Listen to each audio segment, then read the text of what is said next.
যে তুমি কিন্তু ভেবো না যে আমি তোমার সাথে নর্মাল হয়েছি, তুমি ভেবো না আমি সবসময় তোমার খবর নিব, সে যাদের খবর নিব বা সবকিছু নর্মালি চলবে।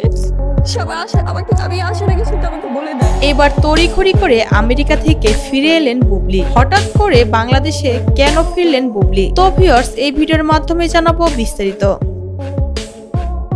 সম্প্রতি সবচেয়ে আলোচিত খবর, ঢাকার সিনেমার কিং শাকিব খান আর অপু বিশ্বাসকে আবারও একসাথে দেখা গেল ছেলে জয়ের জন্মদিনে। আগে হয়তো অনেকবারই আলাদা আলাদা জন্মদিন পালন করতে দেখা গিয়েছে, কিন্তু এবার যেন ভিন্ন দৃশ্য।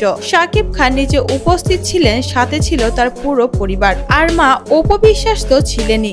ছেলেকে নিয়ে তার আনন্দ ছিল অন্যরকম। নিজের পাশে বাবাকে পেয়ে জয়ও যেন খুশিতে উজ্জ্বল হয়ে ওঠে।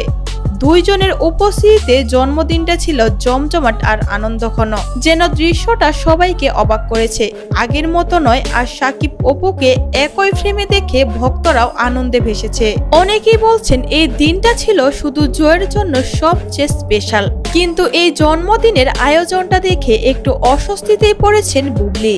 গুঞ্জন উঠেছে তিনি নাকি এই খবর শুনেই তড়িঘড়ি করে দেশে ফেরার টিকিট কেটে ফেলেছেন। বুবলির ঘনিষ্ঠ সূত্র জানাচ্ছে, শাকিব অপু আর জয়ের এমন মিলন মেলার খবর শুনে বুবলি মোটেও ভালোভাবে নিতে পারেননি।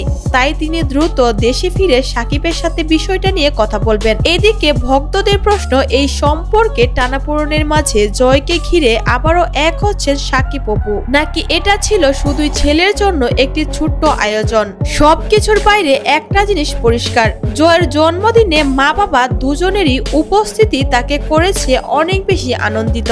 আর এই দৃশ্যটাই হয়তো ভক্তদের মনে ছুঁয়ে গেছে সবচেয়ে বেশি। তো ভিউয়ার্স, আপনারা কি মনে করেন? জয়কে ঘিরে আবারও এক হচ্ছেন কি অপু শাকিব? কমেন্টে জানাতে ভুলবেন না।